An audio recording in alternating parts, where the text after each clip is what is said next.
episode 810. I'm Kristin Omdahl, and we're here live in Southwest Florida at the beach. This is the gorgeous Gulf of Mexico behind me. If you are joining me live, please say hello. If you have questions for me, please feel welcome to ask. If you want to share what you've been working on, I know I would love to hear about it, and I know everybody else would as well. Hi Joe, good morning. Happy Thursday, happy Friday Eve, everybody. It feels like Friday to me, but I guess it's only Friday Eve, which means we have one more day to get stuff done. Hi Thea and Grace and Christine and Rita, good morning. Hi Lisa, hi Debbie, hi Julie and Lisa and Judy, Wendy, Carrie. Good morning everybody. Hi Edna. Hi, Carrie. Thanks for taking time out of your busy day to spend a few minutes here with me. I appreciate you being here. Hi, Nancy and Linda. I know we all have lots of choices every day, and I appreciate you making the choice to hang out with me for a few minutes. Isn't the beach gorgeous today? I'm at a different parking area at Wiggins Pass Beach today, or Delmore Wiggins Pass. I'm not even sure what the beach is called. It's the state park that I have been loving to come to lately. Hi Donna, and I'm at parking structure 4 this morning. Actually here, it's not open yet, but there's a little food truck here where you can get food, but like old-fashioned concession food. They have like ice cream truck, ice cream on a stick things, you know? What do you call them? I don't know. Ice cream truck ice creams. They have hot dogs and hamburgers and chips and sodas, and I don't know, it sounds fun to do one day, doesn't it? Hi Donna and Karen and Angela. Thanks everybody for joining me. If I missed your name, I'm sorry. I try. Hi Patricia. Hi Lorraine. Yeah, so anyway, I'm at the parking structure. I'm at the parking lot where the food truck is at, and I guess that's where they, you could stay here all day, and I certainly wish I could, especially when I get here in the morning. Everyone else that's getting here is getting here to stay for the day. They've got their coolers, their chairs, their umbrellas, their food, snacks, and they're definitely coming to park for the day, to park themselves and relax and enjoy. And I only stay for a few minutes, but that's okay. It's better than nothing. Hi Anna. But every day I think, yeah, one day I want to come here and stay. I want to stay for a while. So maybe after season, when the weekends aren't so packed here, then I will do that. In the meantime, I will go home and work, and I have exciting news to share with you today. Yeah, the water does look amazing today. And I feel like the beach is bigger here at the 4th parking area. The beach is a little bit different in each of the parking areas, which I find so fascinating. And right here, there are less of the tall cypress trees, which means there's less shade, which means we're in the sun this morning. It's a little warmer than I thought it was going to be, but anyway. Christine, I said in the beginning that I'm not exactly sure what the name of the park is. I did say that there's a Delnor and a Wiggins Pass in there. I'm sure you can find it from that, but I've mentioned it several times, and I'm not exactly sure what the official name is, but between those words, I'm sure you could Google it and find it. I loosely call it Wiggins Pass every day, but like I said today, I do believe that there's the word Delnor in there as well. When I looked at their website, there are 2 people that it's named after, but you'll have to look on the website to see it. And if you just Google Wiggins Delnor, you'll find it. Hi Barbara, hi Kat, hi Sunshine. So my exciting announcement is to tell you that I have new videos coming. No, I'm not at the furthest part right now. I've been to the furthest part once, I believe, with everybody, and I don't think I walked to the point, but we'll do that another day.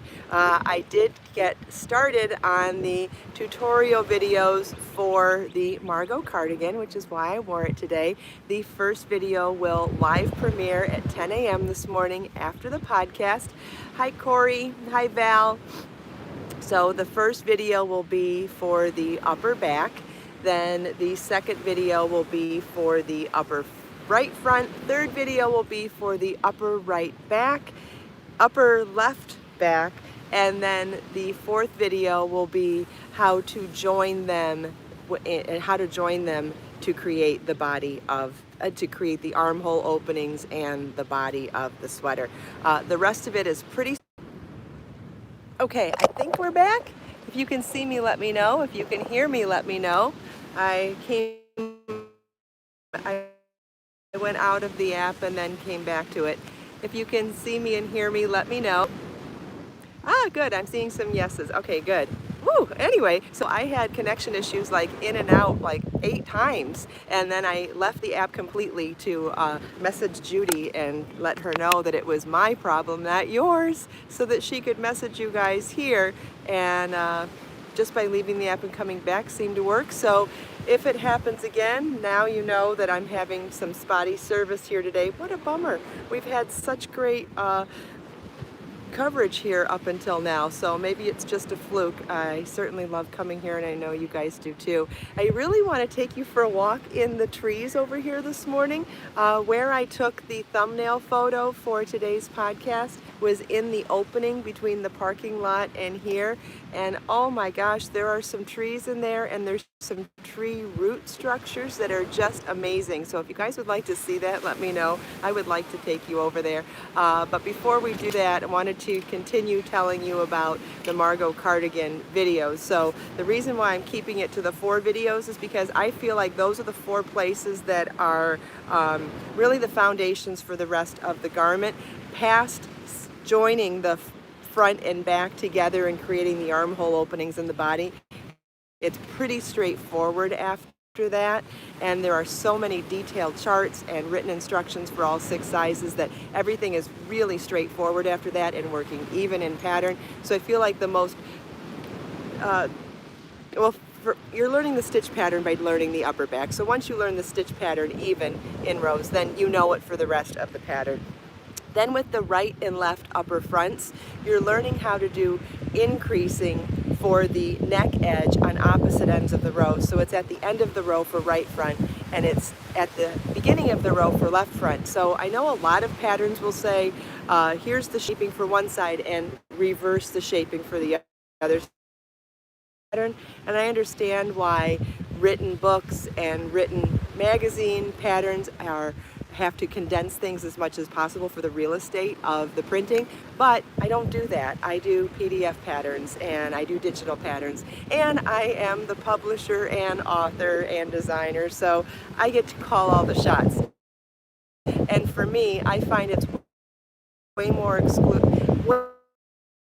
inclusive to beginners to actually spell out what reverse the shaping means. I think it's a disservice to a pattern to write that, and so in my pattern for this top, not only do I tell you the written instructions for right and left front to do the neck edge increases at the beginning or end of the row, but the charts are also there for it as well. And so I'm going to show you that in both of those videos. And then the fourth video will be joining the back and the fronts together to create the armhole openings and the body. So basically taking a 2-dimensional fabric and turning it into a 3-dimensional fabric. So those 4 components will be set up into a 4-point video series. The first one premieres today at 10 a.m., which will be 30 minutes after the podcast. Right here on YouTube, and it will be a live premiere, so I will join you in the live chat there. Okay.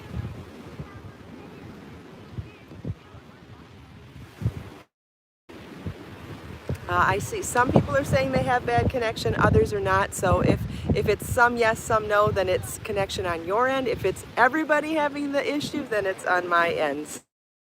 So depending on how you handle buffering on your end, I know some people like to refresh their app, some people like to go in and out. Whatever you normally do for that, I would suggest doing that. Okay, so the next thing I wanted to mention to you is I forgot to show you that in the doubles that bag yesterday, I forgot to show you that if you put your yarn and stuff in the front smaller side, you could actually fit a whole size pattern book in the back. So let's swap these things out. Anna, I've seen your complaint about yarn splitting several times, but I was in the middle of talking, but I see it, but I did want to say I'm not ignoring you. Maybe it's the type of needles you're using.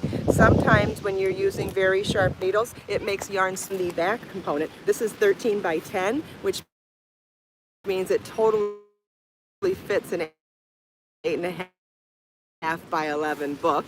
And then if by doing that, I can use the front here, switching the smaller pieces to the front. Well, I can always end the podcast if it's too disruptive.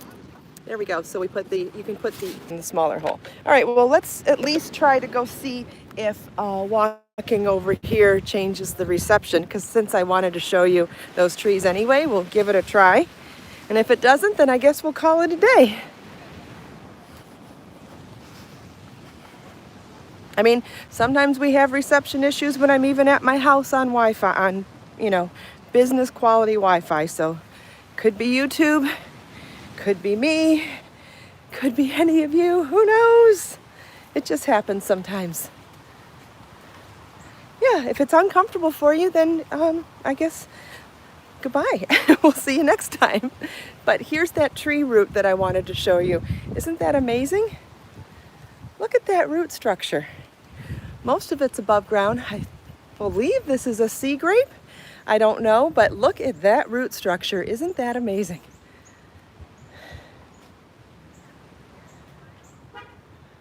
I thought that one was just unbelievable. So cool. And then this root over here made me think of an anaconda this morning. I was a little scared when I walked by that one. Doesn't that look like a gigantic snake?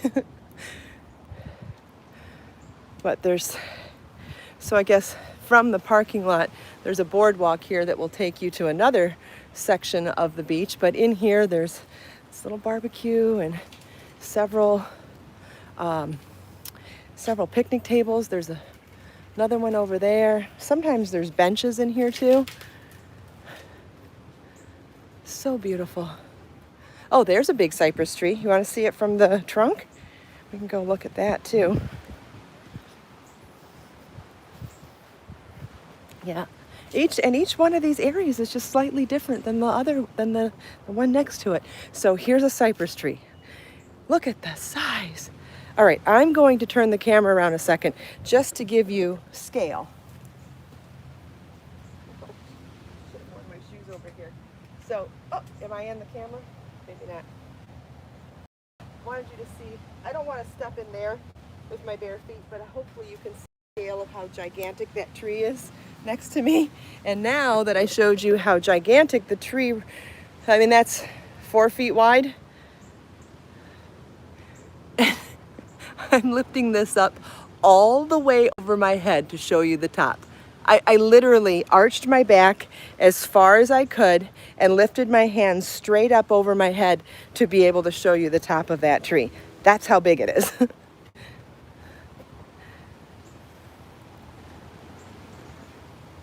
Did that show you how big?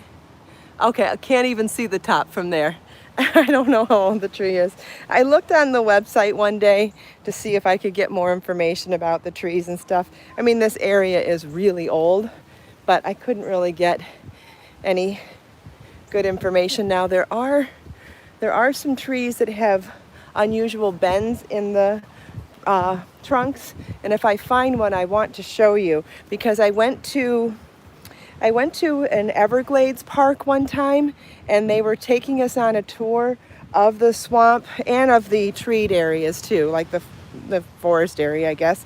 And when a tree is unnaturally bent in the trunk and It's something that the Indians did many, many years ago to help guide other people to know which way west was, I believe. And I haven't seen one here this morning, but when I see one another day, I'll show you. There's an unnatural bend like this in a trunk, and when you see that, they often face west, and it was a part of the navigation system that the Indians set up, Native Americans set up, or I think it was the Seminoles they were talking about.